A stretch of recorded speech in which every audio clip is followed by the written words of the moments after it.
Hi everyone. In this video, we'll see what is a load balancer and how to create a load balancer in AWS.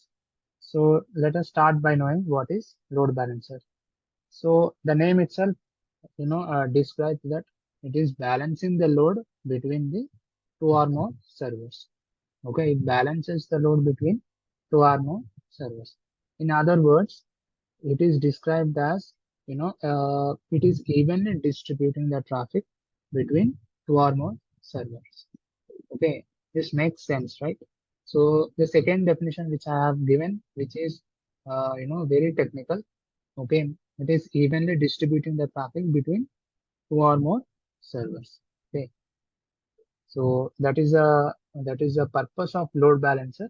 So let us see how to create a load balancer in AWS. So straight away we'll create two instances. Okay. Later on we'll be using the load balancer and we'll be creating a classic load balancer and we'll be attaching the two servers which I have, which we will create uh, right now. Okay. We'll create these servers and we'll attach those servers to the load balancer. So let us start by launching the instance. So this is the instance. So let's give the tag web server 1 and here Amazon Linux AMI and the instance type is t2.micro. I'm not changing it. Key pair is I have the existing key pair which is AWS key pair 2023 and network settings VPC is default. Subnet I'll be using 1A for the first web server 1. Okay, for the web server 1 I'm using 1A and for the web server 2 we'll be using 1B. Okay, auto assign public IP that is enabled and security group. I have the existing security group with two rules. Okay, two security group rules I have. One is the SSH and the other one is the HTTP. Okay, so here the reason for using HTTP is I will be displaying some message on the web page. So that is the reason why I'm using HTTP. Okay, so we'll be using the existing security group. Okay, so configure storage, I'm not touching that. Advanced details, here go down and you can see user data.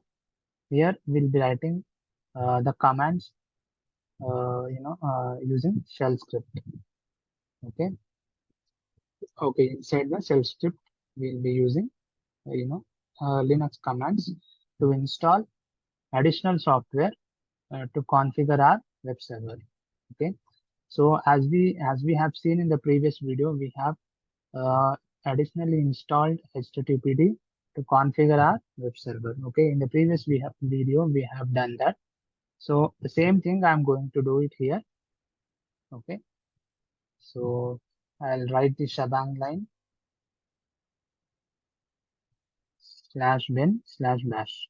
Okay, this is a shebang line, and from here we'll be writing our commands. Okay, this line is recommended, but it's not mandatory in shell scripting. Okay,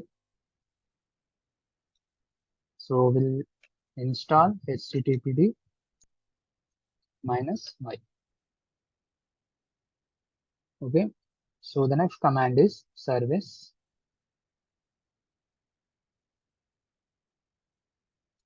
httpd start. Okay, here, okay, the service name is wrong.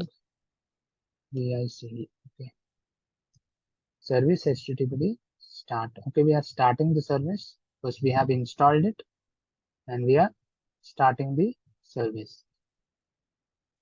And here the next command is chkconfig httpd on. Okay, I'm giving httpd on because if someone reboots the server, okay, this service will be on. Okay, even though you are rebooting the server, there is no change in the service status. Okay. If you check after rebooting the server, if you check the service status of this package, that will be in active status. Okay. If you don't give this command and if you reboot the service status will be unavailable. Okay. So this thing I have shown in the previous video. If you haven't watched the previous video, please watch it. Okay. So this is a mandatory thing. Okay. chk config httpd on. And next, I'll give the path where I'll be storing my data in the form of HTML pages. So this is a path where I'll be storing my HTML, files. And here inside my HTML, I would like to display some information, a small, uh, small, a single sentence. I would like to display it on the website. Okay. So here I'll be giving echo. So echo is nothing but print in programming languages, but in shell scripting and Linux, it is echo. Okay. Here, welcome to web server 1. And here, just after, giving this welcome to web server 1, you have to give a greater than symbol. And here you have to give the file in which you are storing this sentence. Okay. So this is the command. And here we have modified something here inside this, inside this HTTPD path. Okay. Inside this path, we have written some data. So that is the reason why we need to restart the service. Okay. Service HTTPD restart. That's it. Let's copy this and okay. So let's launch the instance. So the reason why I have copied this is I'll be using the same command. Okay. Whatever the commands I've written here, I'll be using it for the second server. So I have copied it. So I'll launch the instance.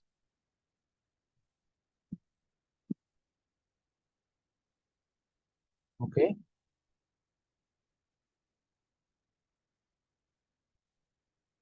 Let's create another instance. Let's create the second instance. Okay, I've gone to launch instance.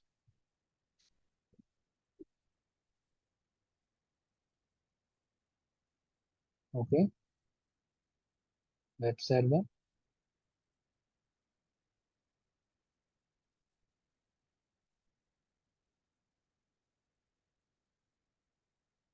Okay, web server 2. And here one more thing, load balancer follows round robin method. Okay, the request will not be sent at least, it will not be sent to only one server. Okay, it will be sent equally. As I said earlier, it will be distributed equally. So if the first request is sent to the first server, the second request will be going to another server. Okay, then the third request will go back to the first server. Okay, that is called as a round robin method. Okay, okay, 1 2 and 2 1. Okay, so in that way it will be evenly distributing the traffic. Okay, so this is a web server 2. Okay, Amazon Linux 2 AMI.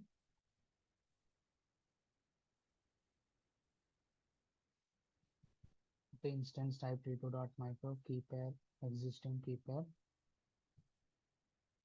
network settings, VPC is default, and subnet is 1B, availability zone is 1B, and here security group is existing security group, AWS security group, and advanced details. I'll just go to user data and copy the commands which we used in the previous instance. Okay, and let me change it to web server 2. Okay, make sure you are changing this to web server 2. Okay, let's launch the instance. And now let's check whether both the servers are up and running. Okay, let me do running. Okay, it will display only the running instances. Okay, so as of now only one instance is running. Let's wait for the other instance to be started. Okay, so now we have two instances running here. So let's check whether both the instances are running. Let's check the first server we have created a couple of minutes ago. So let's copy this and paste it here. Okay, as you can see, it is running successfully. Welcome to web server 1 is running.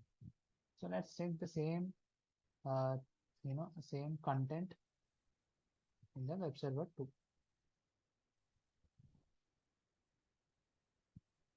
Okay, so the web server 2 is also up and running. So both the servers are running. So now let's go to load balancer. So here, as you can see, the cursor. So this is the load balancer. Let's click on load balancer. And here I will be creating a new load balancer. And here I'll be choosing classic load balancer and give a name for the load balancer, AWS load balancer. Okay. And this is a new, new option which we have, which we get. Okay, this is a new option which we are seeing. Earlier this wasn't there. Okay, this is a very new option, and the interface is also absolutely new. Okay, so this is a load balancer name. I'm not changing this. Okay, I'm not changing this option. So next we'll be doing network mapping. VPC is default. Mappings AP Southern name. Okay, we have chosen two availability zones while we are creating the instances. Okay, when we are creating the instances, we have chosen 1A and 1B. So security group, I will give my security group, which is AWS security group. And here I'm not changing anything here. This is okay, this is fine. Okay, listener protocol, HTTP, this is okay. And here advanced health check settings. Inside the health check option, we need to change healthy threshold to 2 seconds. Okay, that is up to you, but I'm changing it to 2 seconds as of now. Okay, because I need the response uh, within 2 seconds, so that is the reason why I have given it to 2 seconds. Okay, interval time 5 seconds. Okay, okay, the response is 2 seconds. Okay, that is fine. Now we'll be adding the instance. So we'll be selecting 2 instances and we'll confirm it. And here we will select the instances. Make sure you are selecting. Okay, before you know before going to create a load balancer, you should select these options. Okay, if you don't select these options, you are not attaching any instances. So enable cross-zone load balancing. Okay, this should be ticked. Okay, and okay, this is also enabled. Okay, enable connection draining. Okay, for every 300 seconds. Okay, after 300 seconds, it will stop sending the request to the instances. Okay, you can change it to 5 seconds. Okay, and if you want the request to be sent within that 5 seconds, that is up to you. You can change it. So I'm not changing anything here. After 300 seconds, it will stop sending the request to the server. Okay. Okay, make sure you are checking this out. Okay, load balancer tags. I'm not giving any tags here. That is optional thing. Okay. Create load balancer.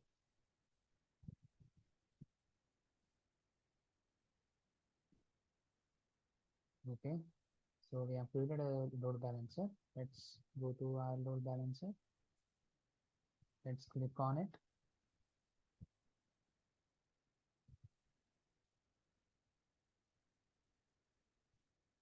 Okay, as you can see, this is our load balancer, and the status is out of service because uh, the request will be checked for 60 seconds. Okay, two intervals it will take. The first interval is 30 seconds and the second interval is 60 seconds. Okay, after 60 seconds, this will be changed to in service.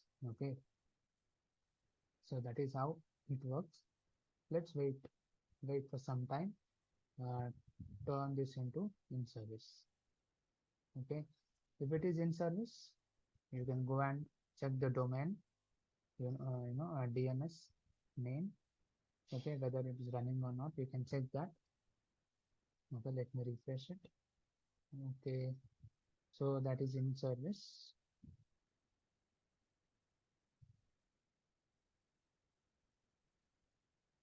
Okay, our servers are in service. Okay, now let's go to the DNS name, copy it and paste it here.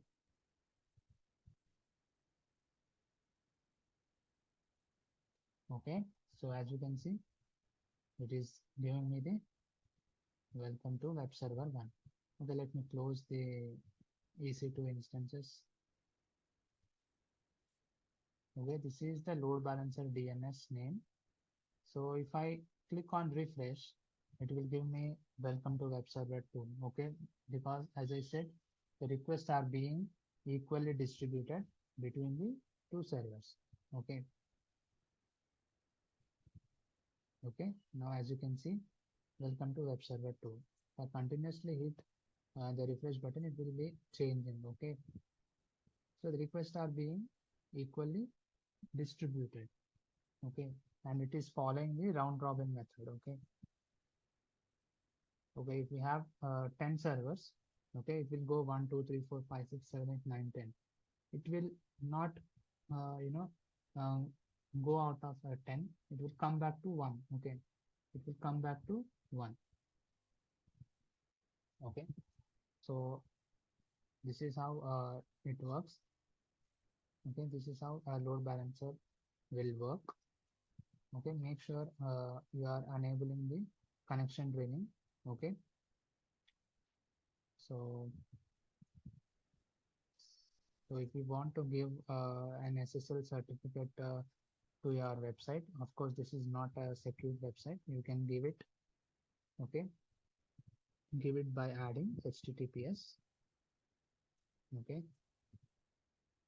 but you need to purchase it, okay, before giving it, you need to purchase it, okay, and you can go to this option and you can upload your certificate here, okay, to make your website secure. Okay, that is the use of SSL certificate there.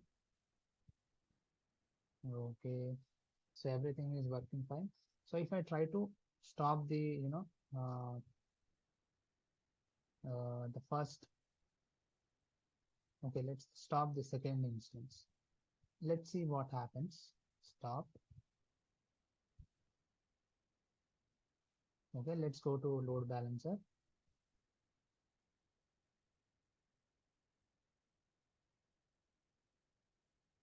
instances. Okay,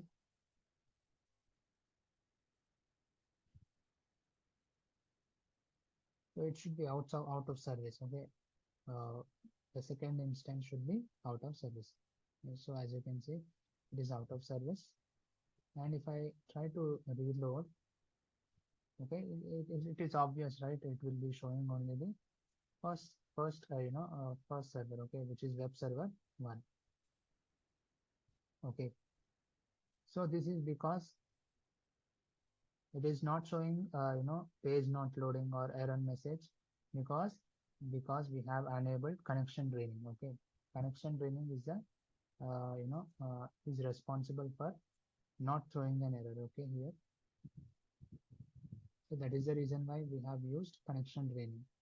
Okay, if you don't use connection draining, it will definitely give a error page when you reload the page. Okay, when you reload this, it will definitely give you a error page. Okay, so that is the importance of um, connection draining. So let's restart this. Let's start instance. Okay, let's refresh the details page of this. Okay, instances. Okay, still it is out of service, which is taking some time. Of course, it will take at least 30 seconds, to get back to in service.